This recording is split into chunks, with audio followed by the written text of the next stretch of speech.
100 साल की सास। अरे मम्मी जी, थोड़ा उम्र के हिसाब से काम किया करो। कहीं कुछ हो गया तो लोग बोलेंगे बहू ने बूढ़ी सास का ध्यान नहीं रखा। बहू, तुम भी थोड़ा कम और धीरे बोला करो। कहीं चिल्लाते हुए कभी कुछ हो गया तो वही लोग बोलेंगे 100 साल की सास भली चंगी बैठी है और बहू बेचारी चलती बनी। वैसे मम्मी जी, दादी बिल्कुल ठीक बोल रही हैं। हैं? क्या ठीक बोल रही है? वो जो कुछ भी बोले वो सास है, पर तुम क्यों बोल रही हो? बहू होकर सास से जुबान लड़ाओगी क्या? ऐसा बोलते हुए निर्मला को धसका उठ जाता है। कहा था ना, मत चिल्ला मत चिल्ला। तुझे बिना सास और बहू से जुबान लड़ाए बिना शांति नहीं मिलती। अरे माँ, दादी की बात सुन लिया करो, तुम्हारे भले के लिए बोलती है ना। अरे कोई भला नहीं, इन्हें बस मुझे परेशान और शो ऑफ करने का शौक है। हाँ। चल झूठी।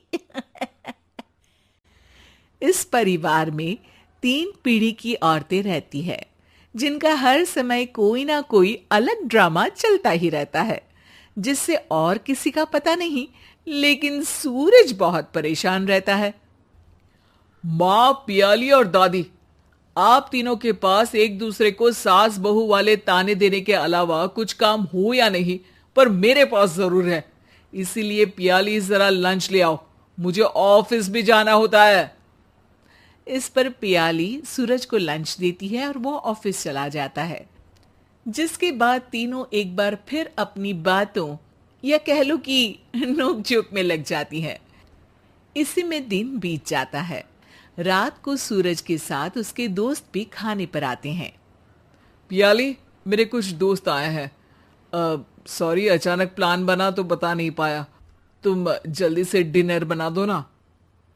अरे वाह रे आलसी माँ की आलसी बेटी, पहले बिना बताए दोस्तों को घर ले आओ, फिर बोलो जल्दी से डिनर बना दो। इतनी जल्दी है तो खुद बना लो। अरे माता, सब बाद में दिखा देना, अभी खाना बना दो ना प्लीज।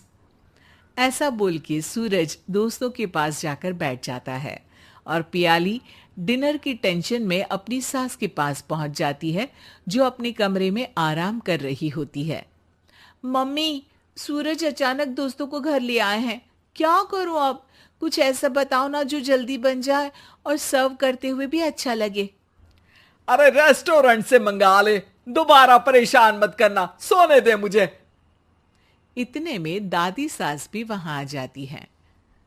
वाह, आलसी का आइडिया भी उसी की तरह बेकार है। कोरोना में बाहर से खाना मंगाएंगे। बहू, तुम सो ही जाओ, वही काम अच्छे से कर सकती हो। चल पियाली, मैं बताती हूँ क्या करना है। इस पर दादी सास पियाली के साथ मिलकर सारे मेहमानों के लिए खाना बनाती है, जिससे उन्हें ज्यादा मेहनत भी नहीं करनी पड़ती और सबका पेट भी भर जाता है। दादी के इस आइडिया से पियाली और सूरज बहुत इम्प्रेस हो जाते हैं। दादी, क्या यही खाना आपकी इस उम्र में इतना एक्टिव रहने और एंडलेस लाइफ का राज है? वैसे दादी ने आज तक राज किसी को बताया नहीं। इन्होंने ससुर जी तक को नहीं बताया, तभी तो वो ऊपर पहुंच गए और ये अभी तक यही है। तेरी सास मेरे ऊपर पहुंचने का ही इंतजार कर रही है, पर इस आलसी का ये सपना पूरा नहीं होने वाला। क्यों जी, अमर होने का वरदान लेकर आई हो क्या?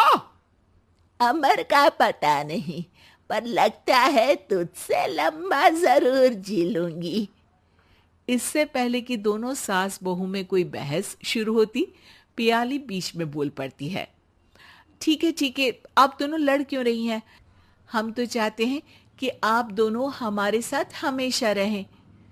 पियाली की बातों पर दोनों शांत हो जाते हैं और उनकी लाइफ पहले जैसे चलने लगती है। जहां दादी सुबह जल्दी उठकर कुछ न कुछ काम करते हुए पूरा दिन बिताती है, तो वहीं निर्मला और पियाली लेट उठने से लेकर धीरे धीरे आलस में काम करना और जब मर्जी सो जाने से अपना दिन बिताती हैं। एक दिन निर्मला की सहेली उनके घर आती है। अरे क्यों रे निर्मला, कैसे चल रही है जिंदगी? सब बढ़िया, बस ये बुढ़िया ऊपर जाए तो ज्यादा अच्छा होगा। अरे ऐसा क्यों बोलती हो? तुम्हें तो उनसे सीखना चाहिए, वो बहुत फुर्तीली हैं। मैं उन्हें रोज मॉर्निंग वॉक करते हुए देखती हूँ, और वहीं तुम और तुम्हारी बहू है जिन्होंने शायद सुबह का सूरज आज तक देखा ही नहीं होगा। सहेली की बात सुनते ही निर्मला भड़क कर चिल्लाते हुए पियाली और अपनी सास को वहां बुलाती है, जिनके साथ सूरज भी वहां आ जाता है और ये सब देख सहेली वहां से चली जाती है। अरे सासू माँ, आपको हमसे क्या दिक्कत है? अब तो मेरी सहेलियां भी आपकी वजह से मुझे ताने देने लगी हैं। मम्मी जी, कुछ तो लोग कहेंगे, लोगों का काम है कहना, आप इग्नोर करो ना। अच्छा वैसे महारानी, वो तुम्हें भी वही सब बोल रही थी? है? मैंने क्या किया? अरे किलस क्यों रही हो? अब तो समझो और अपना लाइफस्टाइल सुधारो। ओ मोरी मैया, अब हमारा लाइफस्टाइल भी खराब हो गया क्या? आपका तो हाई फाई है ना, बस उतना ही ठीक है। तुम लोग हमेशा पूछते हो ना कि मेरी इस उम्र और अभी भी इतने एक्टिव रहने का राज क्या है, तो वो ये लाइफ स्टाइल ही है जिसे हाई फाई नहीं पर सिंपल कहते हैं। दादी, अब कहना क्या चाहती हो? यही कि मैंने अपनी जिंदगी में बहुत किताबें पढ़ी हैं, जिनमें एक किताब से मुझे ये समझ में आया कि हम कितने गलत तरीके से जिंदगी जीते हैं। उसी के बाद मैंने एक अच्छे जीवन के लिए इकिगाई रूल अपनाया, जिसका मकसद तो सिर्फ अच्छा जीवन जीना था। इतना लंबा कैसे जी गई मुझे खुद अचंभा होता है। ओह, तो मतलब आप मुझे परेशान नहीं करती थी? वो तो आप करती हैं। वैसे ये इकिगाई क्या है? थोड़ी रिसर्च खुद भी कर लो आलसियों, सब मैं ही बता दूं क्या?